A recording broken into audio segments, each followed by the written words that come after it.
हम जब थक जाते हैं ना, दुनिया भर की परेशानियों से, दिक्कतों से, असाध्य रोगों से जब हम थक जाते हैं, कहीं इलाज नहीं मिलता, कहीं से समस्या हल नहीं होती, तो फिर आखिर में हम अपने गुरु को याद करते हैं।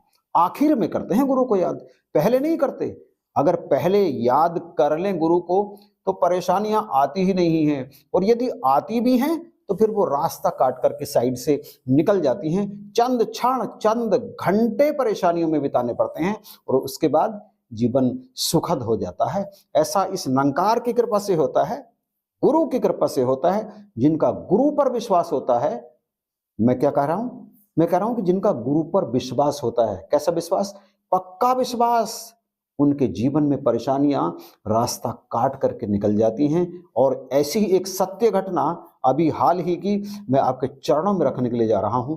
सत्य घटनाएं जब आपके सामने रखी जाती हैं तो इस उद्देश्य से रखी जाती हैं ताकि गुरु पर, इस निराकार प्रभु परमेश्वर पर विश्वास और दृढ़ से दृढ़ता होता चला जाए। ये समझ में आ जाए कि हम जिस गुरु के शिष्य हैं वो पूर्ण गुरु ही है, कोई ऐसा वैसा गुरु नहीं है। तो कहानी कहानी नहीं है, ये सत्य घटना है, और ये सत्य घटना है हरिद्वार की। ये लड़का अमित कुमार हरिद्वार में काम करता है, अपने ही गांव का निवासी है। इनके चाचा के जगह में हमारे यहाँ सत्संग होती है, स्थायी रूप से ब्रांच है, और इसके पापा संचालक हैं। और जैसे कि मैंने बताया कि हरिद्वार में काम करता है, और इसका जो काम है वो प्रतिदिन मार्केट में निकलने का काम है। इसके पास अपना स्कूटर है, और उस स्कूटर पर ये लड़का वहाँ पर जाता रहता है, आता रहता है।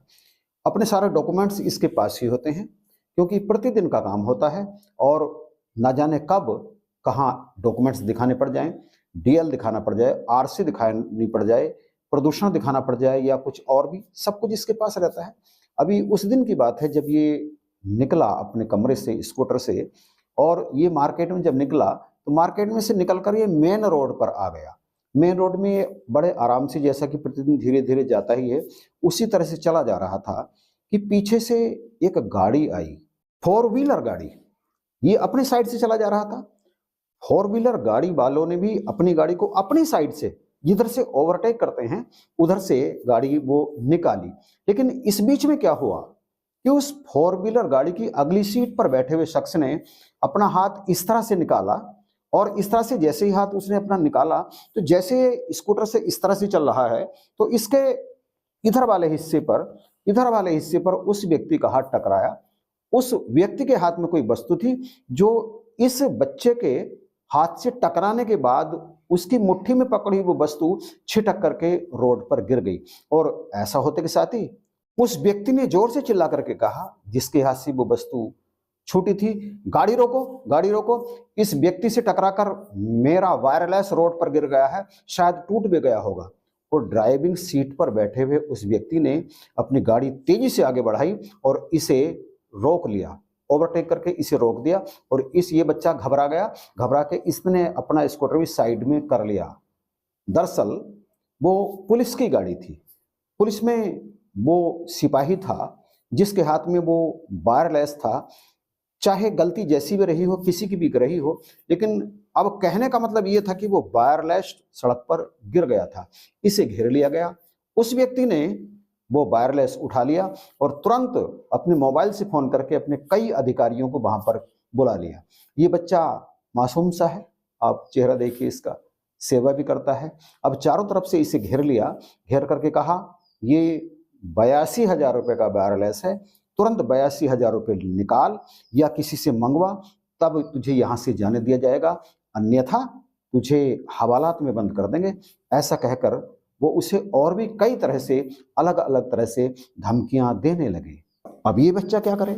आप जानते हैं कि 82,000 रुपये जैसी बड़ी रकम एक गरीब परिवार के लिए तो बड़ी ही होती है ना, बड़ी रकम का अरेंजमेंट कहाँ से करे? जो व्यक्ति घर से बाहर दूर रह करके अपनी गुजर बसर के लिए कोई काम करता है, थोड़े बहुत पैसे कमाता है, अब 82,000 रुपये वो देश तो कहाँ से दे? वो हाथ जोड़ जोड़ करके प्रार्थना कर रहा था, भाई साहब जी मेरी गलती नहीं है, मेरी गलती नहीं है। बार बार जब ये वो कह रहा था तो उनमें से कई पुलिस वालों ने उसे बुरी तरह से डांटा, तेरी गलती नहीं है, हाथ तुझसे टकराया है, तेरे कारण वायरलेस नीचे गिरा है और टूट भी गया है, जबकि वायरलेस टूटा नहीं था। इस बात का पता बाद में चला। खैर, यहाँ पर भीड़ इकट्ठी हो गई और भी तमाम लोग वहाँ पर इकट्ठे हो गए, लेकिन पुलिस वालों के सामने कोई कहे तो कहे क्या। ये बच्चा गिड़गिड़ा रहा था, छोड़ देने की प्रार्थना कर रहा था, कह रहा था कि मैं कहाँ से दूँ आपको 82,000 रुपये, तो मेरे पास हैं ही नहीं, मेरे बैंक अकाउंट पे नहीं है।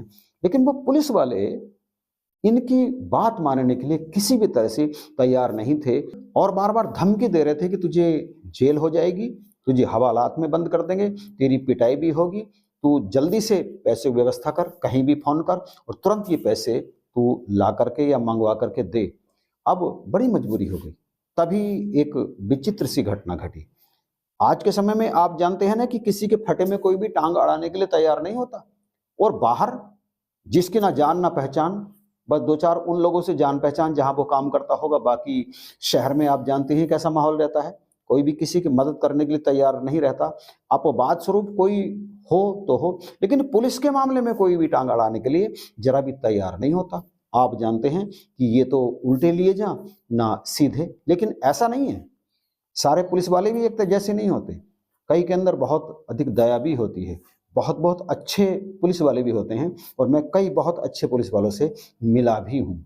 मेरे दोस्त भी कई पुलिस में हैं।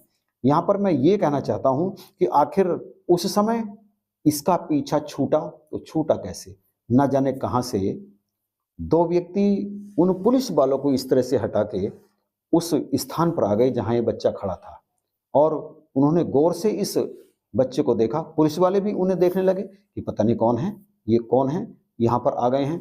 वे हाथ जोड़ जोड़ कर उनसे कहने लगे, भाई साहब जी, आप देखें तो सही, ये बच्चा कितना मासूम लग रहा है, इसके चेहरे पर कहीं छल कपट है ही नहीं। चलो मान लेते हैं गलती सारी इसकी ही है, लेकिन आप तो प्रशासन में हैं, आप तो दया रखते हैं। अब इसकी हालत को देखिए, इसके कपड़ों को देखिए, ये 82,000 रुपये आखिर देगा तो कहाँ से देगा।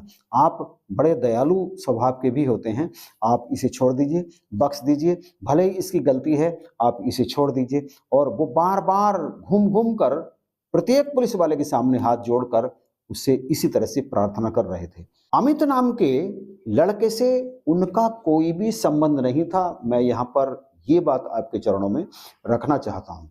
ना वो इसके रिश्तेदार थे, ना जान पहचान वाले थे, ना मित्र थे।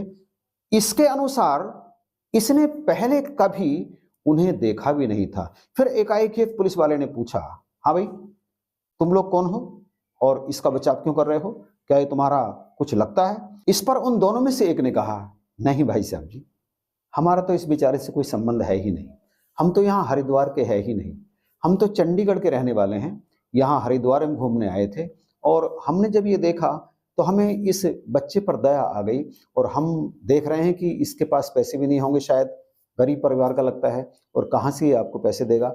हमारा तो बस निवेदन है, बाकी आप तो मालिक हैं, आप जो चाहेंगे वही करेंगे, लेकिन हम तो ये कहना चाहते हैं, इंसानियत भी कोई चीज़ है, आप इसकी हालत पर दया करके इसे यदि छोड़ देंगे तो ये इस पर आपका बड़ा उपकार होगा और हमारी प्रार्थना भी सफल हो जाएगी, आप छोड़ दीजिए प्लीज़।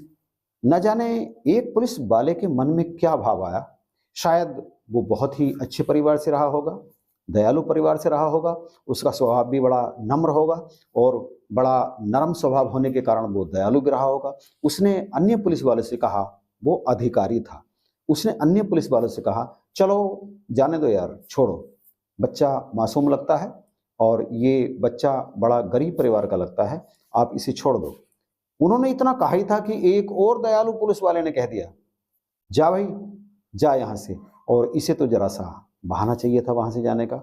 इसने तुरंत अपने स्कूटर को किक लगाई और वहाँ से चलता बना। अभी ये कोई 50 मीटर दूर ही गया होगा कि इसके मन में अचानक से आया कि जिन्होंने मेरी सहायता की है, मेरे लिए इतना कुछ किया है, मुझे उनका धन्यवाद करना चाहिए। ऐसा सोचकर इसने अपना स्कूटर साइड किया, उतरा स्कूटर पर से, पलट करके देखा तो वहाँ पुलिस वाले तो खड़े थे, लेकिन वे दोनों व्यक्ति वहाँ पर नहीं थे। इसने चारों तरफ दृष्टि उठा करके देखा, वो सज्जन पुरुष कहीं भी दिखाई नहीं दिए। अब धन्यवाद कहे तो कहे किसे, बस एक ही निरंकार ही प्रभु परमेश्वर है। उसने कहा, हे दातार, उनका रूप रख करके वो जो भी थे, प्यारे भक्त थे या आप ही थे, मुझे नहीं पता, बस मैं इतना जानता हूँ कि आपने ही मेरी लाज रखी है, आपने ही मुझे बचाया है, आप के ही कारण मुझे इतनी बड़ी मुसीबत से छुटकारा मिला है। आप कृपा करो, बख्शिश करो, दूसरों पर भी ऐसी कृपा करना। और ऐसा कह करके इसने अपने स्कूटर को फिर से स्टार्ट किया और वहाँ से चला गया। अभी 15 दिसंबर को हमारी ब्रांच में मासिक सत्संग था। एक दिन पहले शाम को लंगर की तैयारी कर रहे थे। दास भी वहाँ मौजूद था और वहाँ पर ये बच्चा भी आया था हरिद्वार से। इसने अपने साथ घटी इस घटना का जिक्र किया और सुन करके हम अचंभित रह गए। शुक्रिया किया बार बार इस निराकार प्रभु परमेश्वर का। और फिर मन में आया कि क्यों ना इस सच्ची घटना पर एक वीडियो बना करके आप लोगों तक पहुंचा जाए, क्योंकि ऐसी घटनाएं हमें प्रेरणा देती हैं, सदगुरु पर विश्वास करना सिखाती हैं, निरंकार पर विश्वास करना सिखाती हैं। तो ये वीडियो दास ने आपके चरणों में रखा। इस पर आपके प्रतिक्रिया का कमेंट में इंतजार रहेगा। वीडियो अच्छा लगा है तो शेयर जरूर कीजिएगा और चैनल पर यदि नए हैं तो इसे सब्सक्राइब जरूर कीजिएगा। इन्हीं शब्दों के साथ वीडियो देखने के लिए आपका धन्यवाद।